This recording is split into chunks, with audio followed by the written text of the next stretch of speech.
everyone. Welcome back to all my listeners. Hope you're all having a great day so far. And if it's your first time finding me, thanks so much and welcome. Welcome to episode 7 of my 3rd season. Today is Wednesday, June 16th, 2021. My name is Sonal Patel, and this is the Paint the Medical Picture podcast series. Now, I am so happy. It's just going to be a couple more weeks now before my second and final vaccine dose kicks in, and I too am fully vaccinated.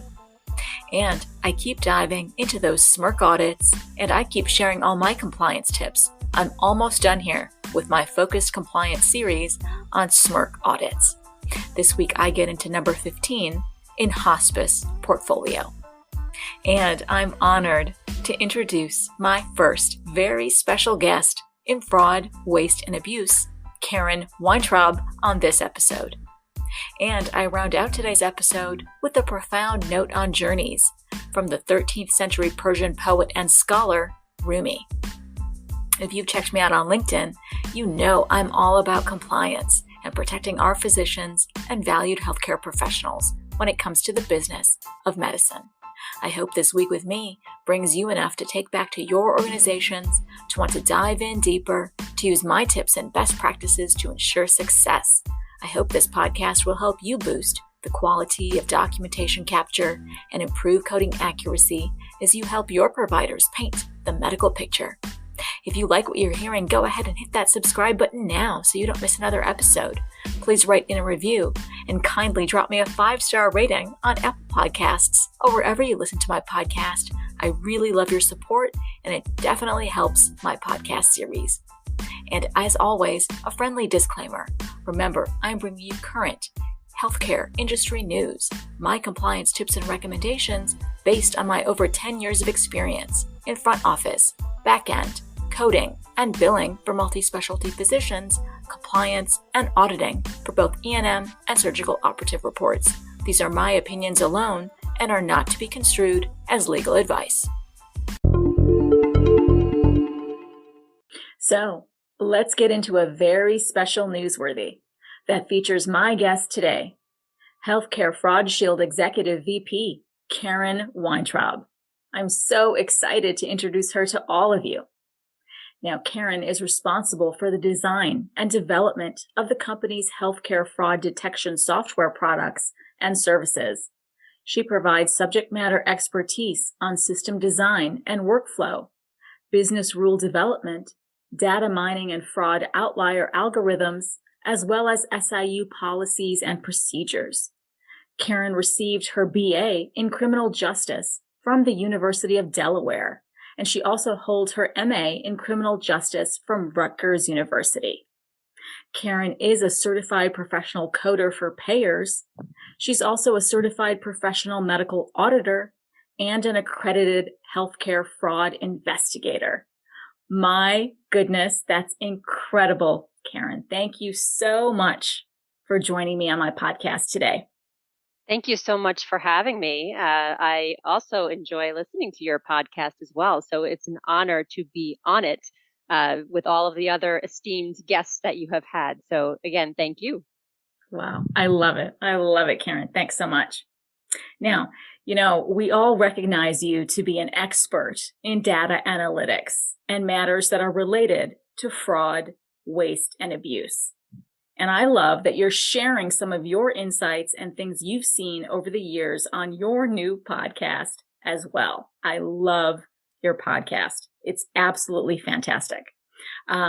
What's been your biggest inspiration in this particular space?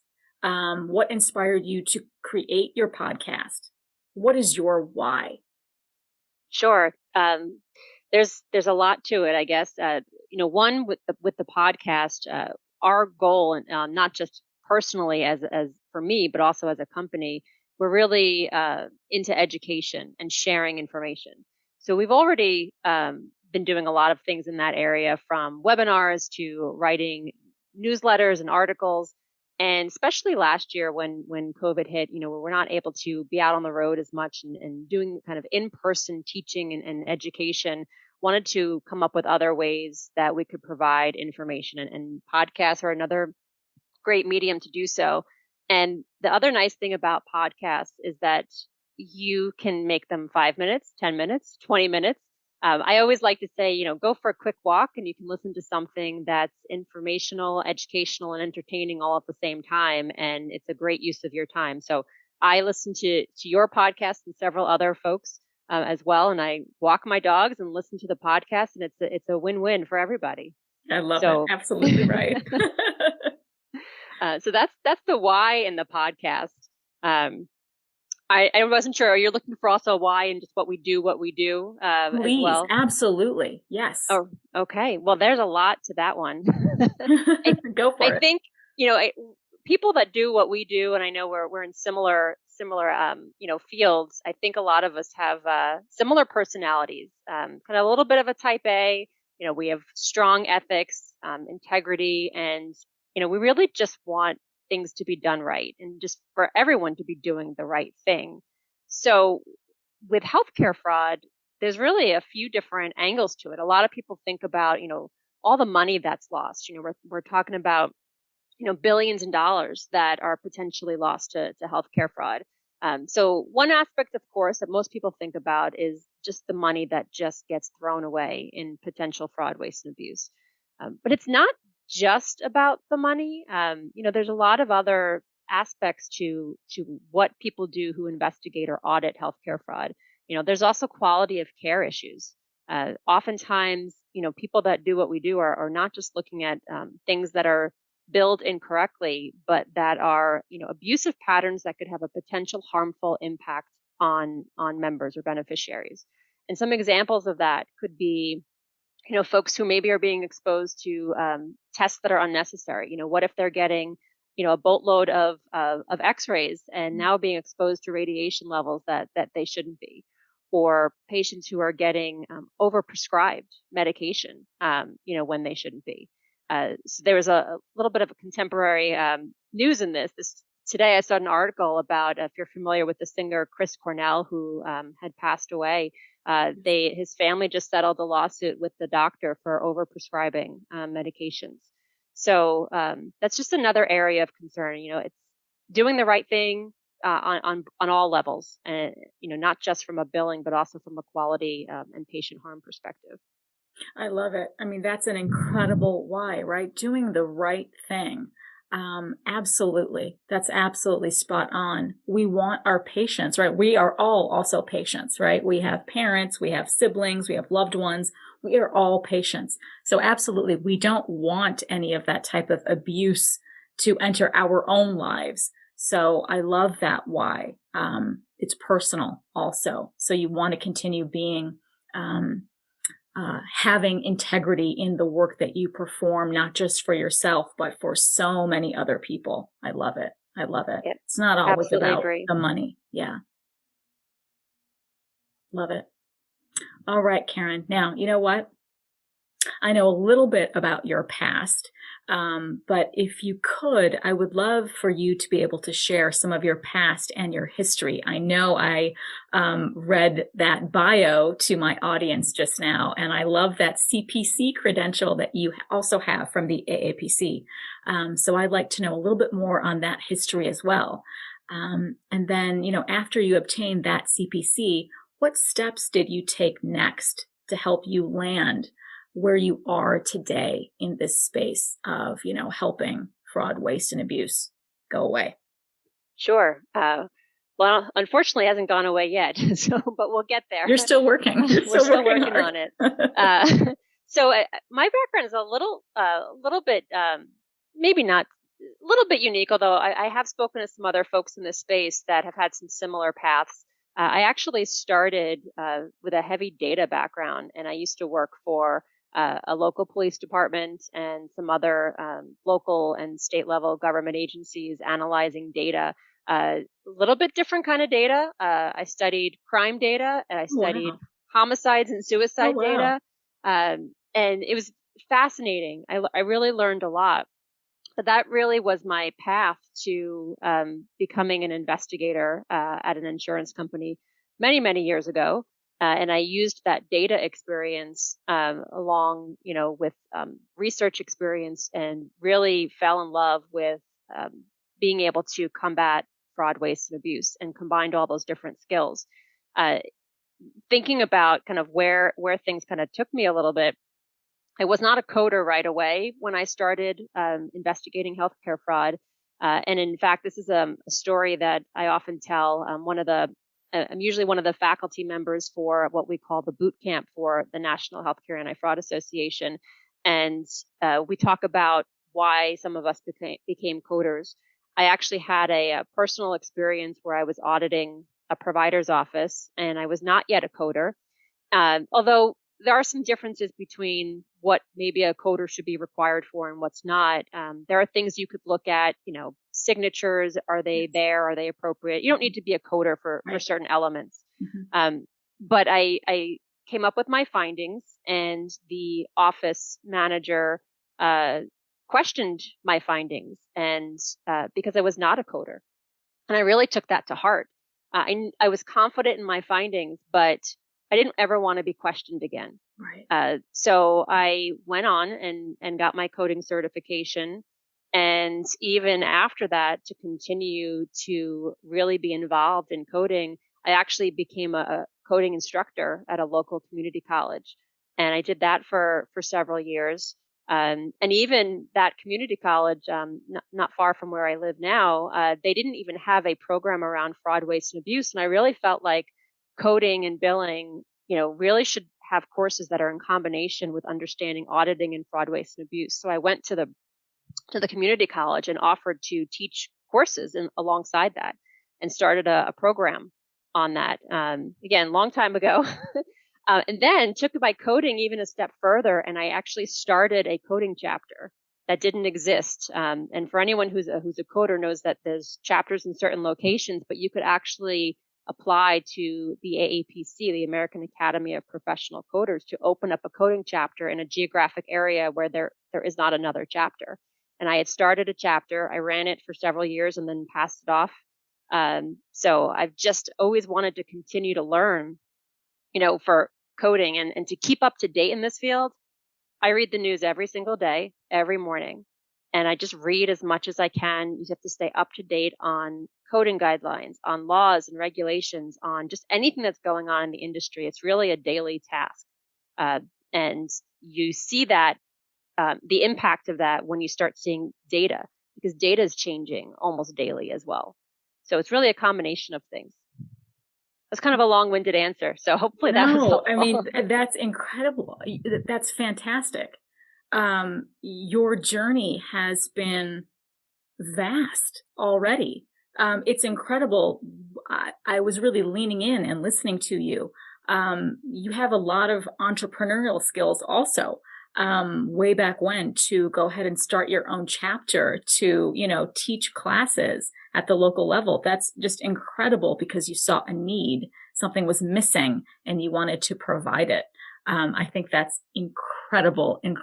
And you're absolutely right. Coding, to be a coder, is a daily job of reading, keeping up.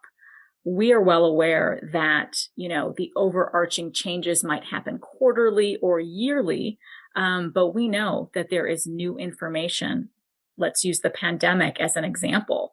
There are changes that happen all the time, and the variables in payers are also immense. So there's so much that we have to keep up with as, good certified coders, which you are. So it's incredible to hear the facts and similarities that we align very, very well.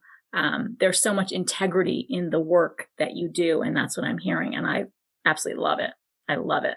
So thank you. I know my listeners are going to enjoy hearing some of those amazing steps that you've taken to where you are today. So it's awesome. Well, thank you. Happy to share. It's definitely a fun journey that I still see happening for a long time. So I'm happy to be on that journey, as I'm sure you are. I love it. No, we have a long way to go. Absolutely. And, why we do this, I know I'm at a point in my life now, is you want to share with the newer folks, right? There's a whole generation of new coders, wannabe coders, They're trying to get their first job, perhaps, what to do.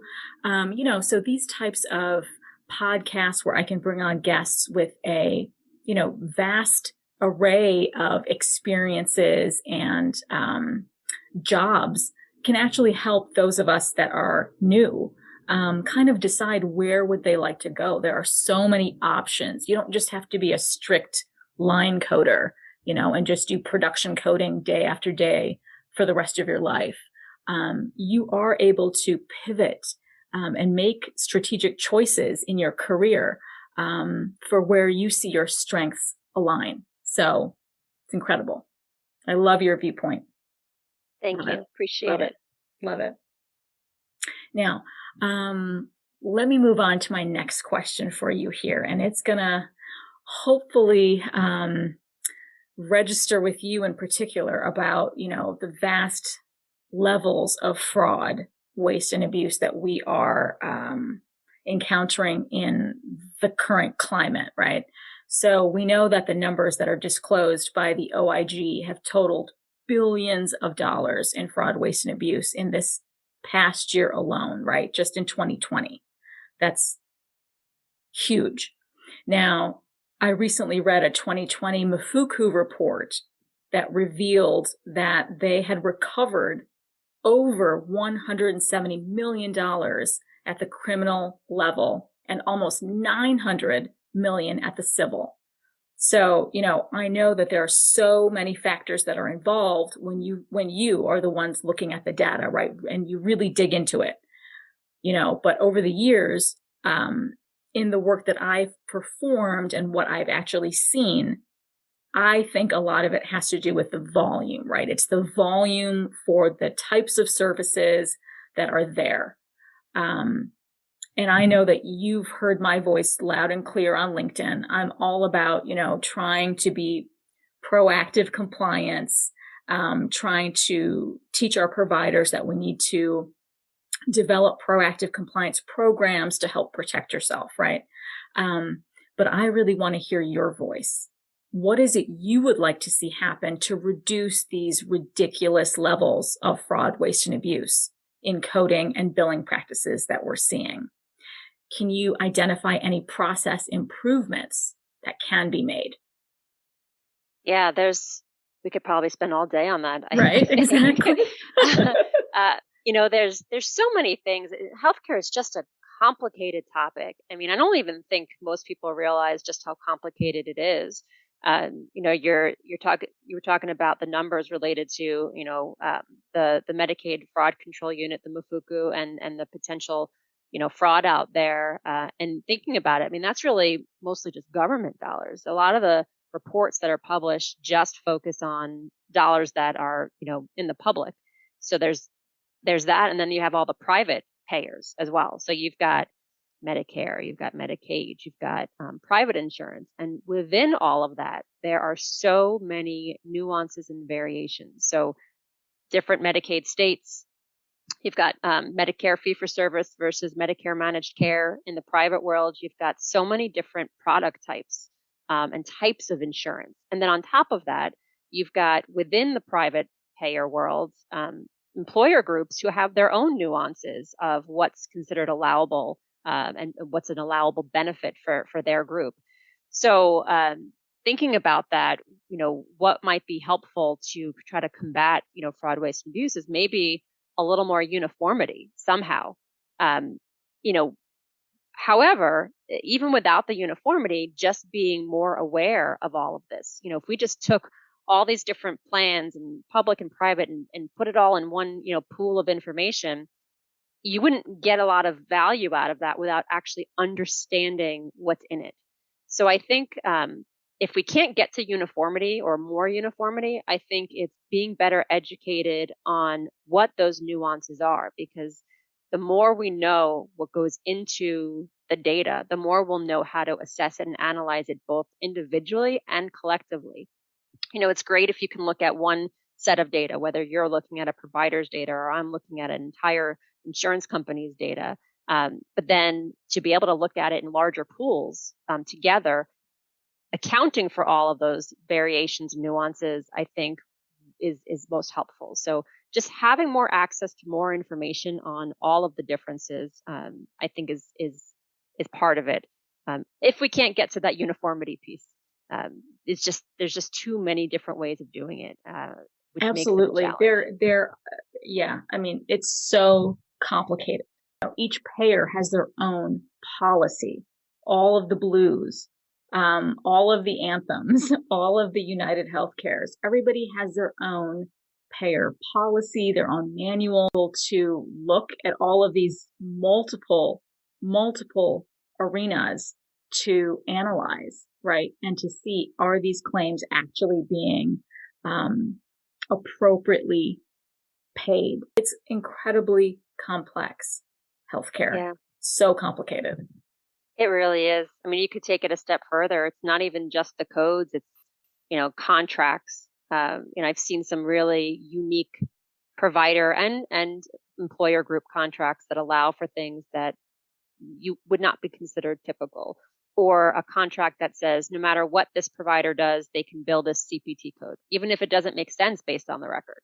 Wow. So, there's just so much out there to understand that you really have to kind of have to live it for a little while to have experienced some of those things that you didn't expect, to be able to approach the data and be mindful of things that may not make sense or may look like they make sense and they really don't. They really don't. Yeah, absolutely. Wow. This is crazy. So very complicated. It's unbelievable. And I really don't know if this uniform approach is going to happen in our lifetime here in the US. I really don't know.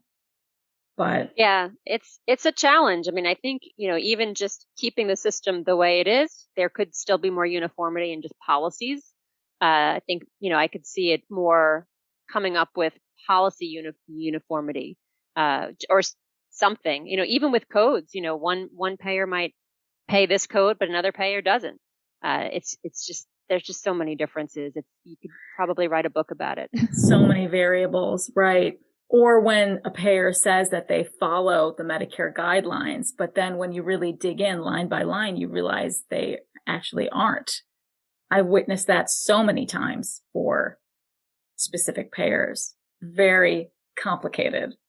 Yeah. Very complicated. Well, sometimes the guidelines are complicated. So to be fair to both payers and providers, yes, on all sides of the equation, and sometimes just the policies and procedures are just complicated themselves to even understand them. Correct. Absolutely. Or what about those third-party administrators, right, who end up processing claims? That's another whole topic, another whole complex conversation that can be had. So you're right. There's so many different nuances. Yes, very complicated. Just amazing insights, Karen. Amazing. All right. Now, it's almost time for you to leave us, unfortunately. So for my last question, what are you still striving for? Where am I going to see Karen Weintraub in the next 5 years? Yeah, still fighting fraud. I mean, hopefully still making an impact. As personally and the company that I'm, that I work for, Healthcare Fraud Shield. I mean, our goal is just to keep doing more, and there's, with the evolving, landscape of healthcare and healthcare fraud. So it's not just the fraud aspect, it's healthcare in general. We have to keep evolving. So I foresee potential changes in this industry, just based on how, folks are doing things, how they pay claims, how codes can be changing. And so always trying to be up to date on that and just doing more and better and to do things faster. I think that's the other thing. I know many people talk about prepayment versus postpayment. Obviously pay and chase is difficult. So, shifting more into using different types of analytics, both AI and as well as different types of patterns and rules, using both, I think is very important. And being able to do that on a prepayment and still have to monitor things post-payment in case something slips through the cracks that someone didn't catch. So I foresee just more in this area, and I think we're going to continue to evolve and to grow, and I think continue to make an impact in this field. I love it. I love it. I'm excited to see how far you can go in this space. I love it. It's perfect. We are too. There's still a lot more to do. Lots more work to be done. I know. I love it. It's good. It's good. Now, Karen, where can my listeners find you? I know we might share some of the same people, but for all the others, where can we find you? Sure. So I'm easy to find me on LinkedIn. Although there is another Karen Weintraub that if you Google, she writes articles. So be mindful. I'm not the one who's the journalist. So that one's not me. But so not only my LinkedIn, but as you noted earlier, we also have a podcast. It's under our company name, Healthcare Fraud Shield. You can find it on all the typical mediums that I think yours is on as well: Anchor, Google, Spotify, Breaker, Overcast, Pocket Cast. Might be missing one. Radio Public. Apple. I don't know if I'm on Apple. Yeah, I'm on Apple. Yeah, that one we're not on. Oh, you're not on Apple? Okay. No, yeah, that's for some reason it doesn't go to Apple. May I'll look into that though. I'm a Droid person, so that's probably why. Okay. So you're on Google more. Okay. Yep, absolutely. Okay. Well, excellent. I'm going to make sure that I put everything in my show notes so everyone has those specific details. Amazing, Karen. I just wanted to thank you so much for your time with me today, and you're welcome to come back anytime you have some important news you want to share, what's going on in this space of fraud, waste, and abuse. More than welcome to come on back. Thank you. And you are welcome to be a guest on ours, and your compliance piece, I think, is also valuable for our listeners as well. I love it. I love it, Karen. Thanks so much. So I'll see you next time. Great. Thank you.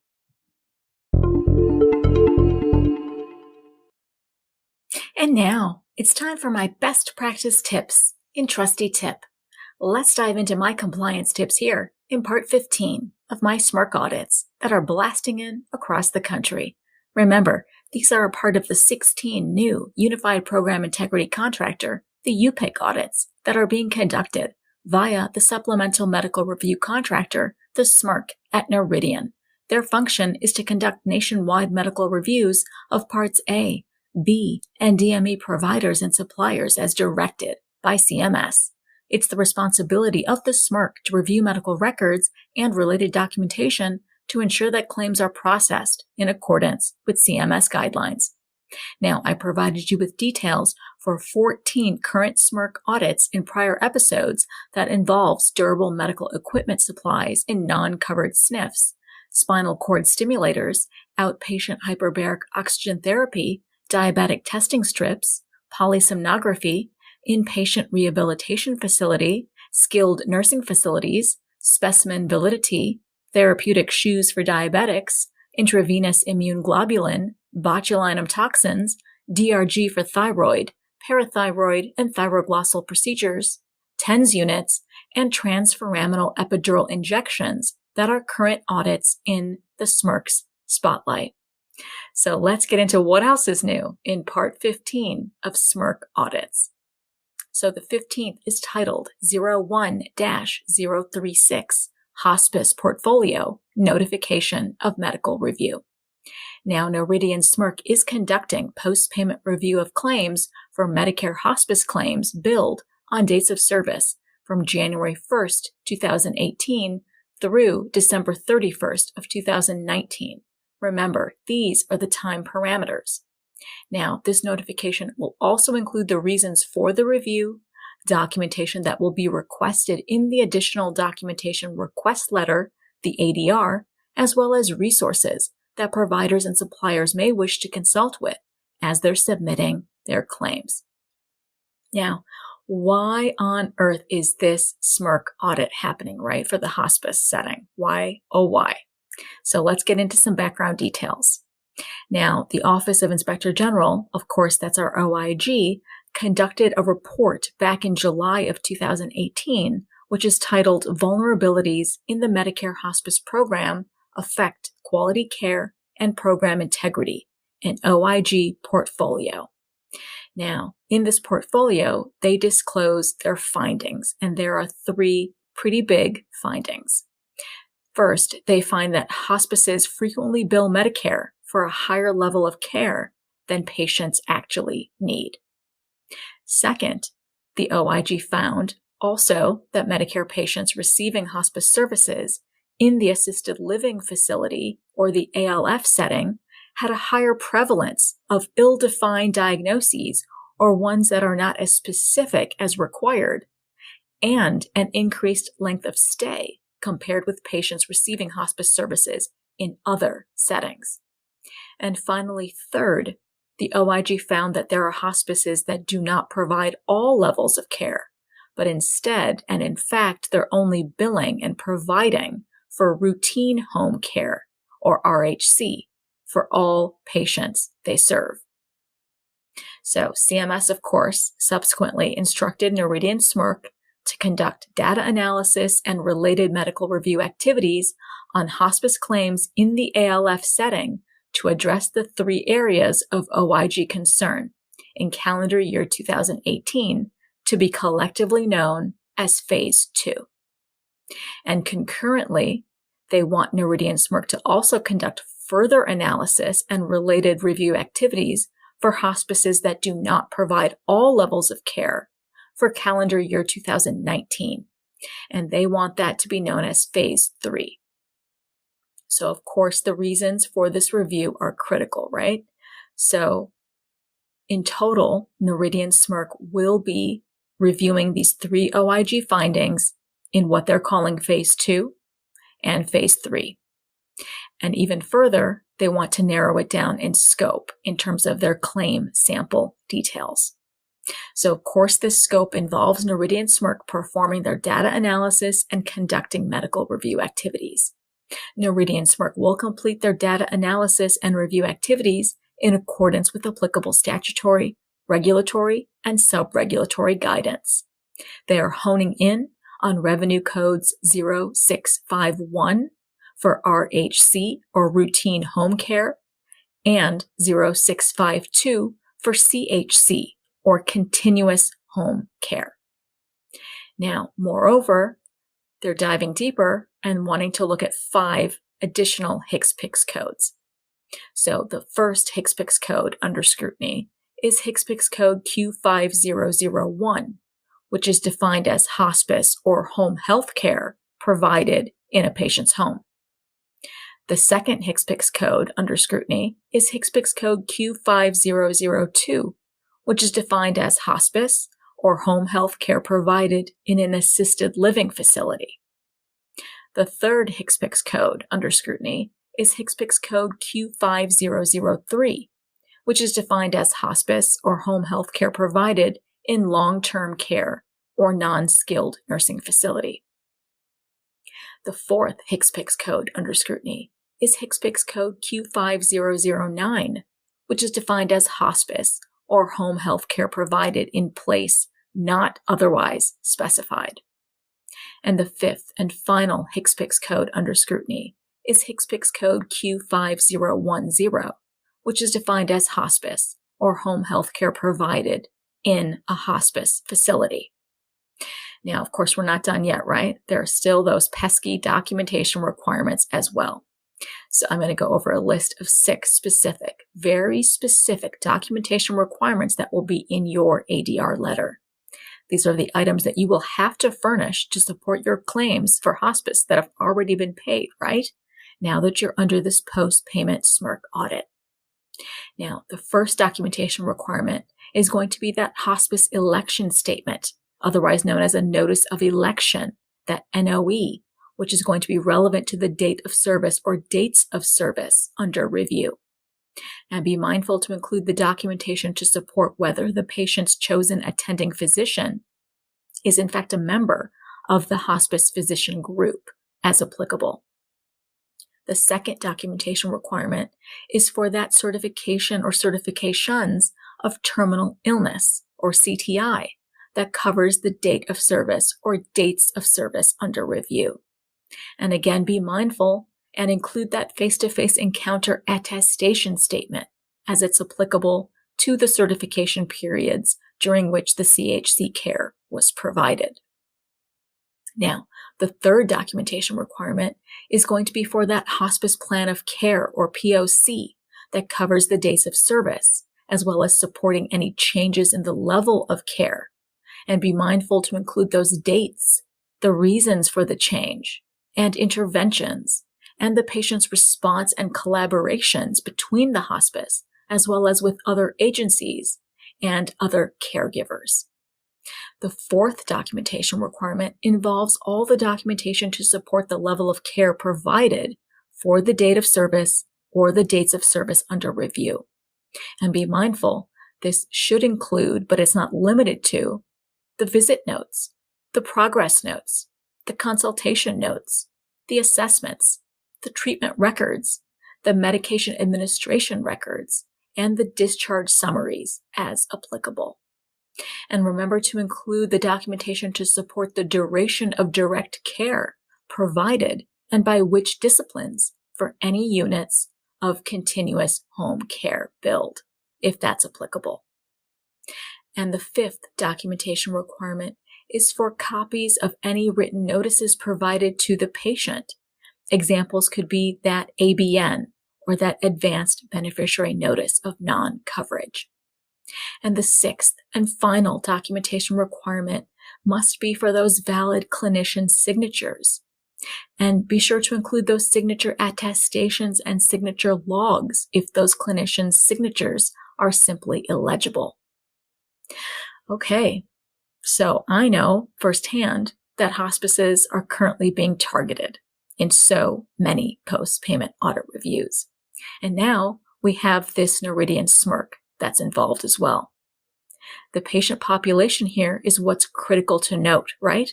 These patients are almost at end of life. They are choosing, they are electing hospice care. So we must do better to reflect the continued medical necessity to support the levels of care being administered. So remember, these post-payment audits are a sign, right? They're a signal that something may be amiss in your documentation, your coding, and your billing.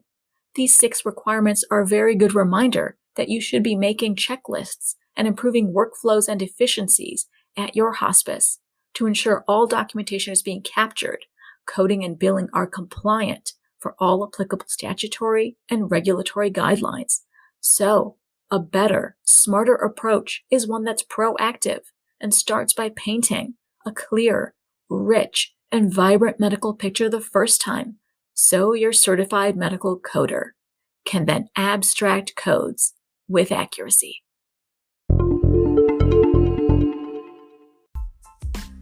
And finally, in this week's inspiring quote in Spark is from the world's beloved Persian poet and scholar, Rumi. When setting out on a journey, do not seek advice from someone who never left home. Absolutely true, right? I think this is a profound note on journeys, and I agree wholeheartedly. We are drawn to those who have the experience, those who have gone out before us. We set our sights on those we admire. Why do we admire them? I think it's because they appear to have it all the bells and whistles, the success, the fame, the fortune. But I want us all to be able to dig a bit deeper, really build relationships, and listen to their stories, to their journeys. When we do, we hear they have tread the uneasy and often difficult path, right? They show us that there is no path without hardship thrown in. We have a lifetime ahead of us and the wisdom of others to retain and rejoice in. I am happy Rumi's spark still burns brightly in all of us today. So, that wraps up today's episode. Please go out and make this a great day, an incredible week for yourselves. Aim a little higher, do a little more, and give back in any way you can in 2021. There's so much each one of us can do. As always, I appreciate you diving into today with me. And if you want more information from me, go ahead and follow me on LinkedIn. I'll leave links to everything in the show notes below. Please continue staying safe and healthy. Practice safety for one and all during our collective life in the time of coronavirus. Thank you for listening in on today's very special episode, and I hope every week with me brings you closer to helping your providers paint a masterpiece. See you next Wednesday.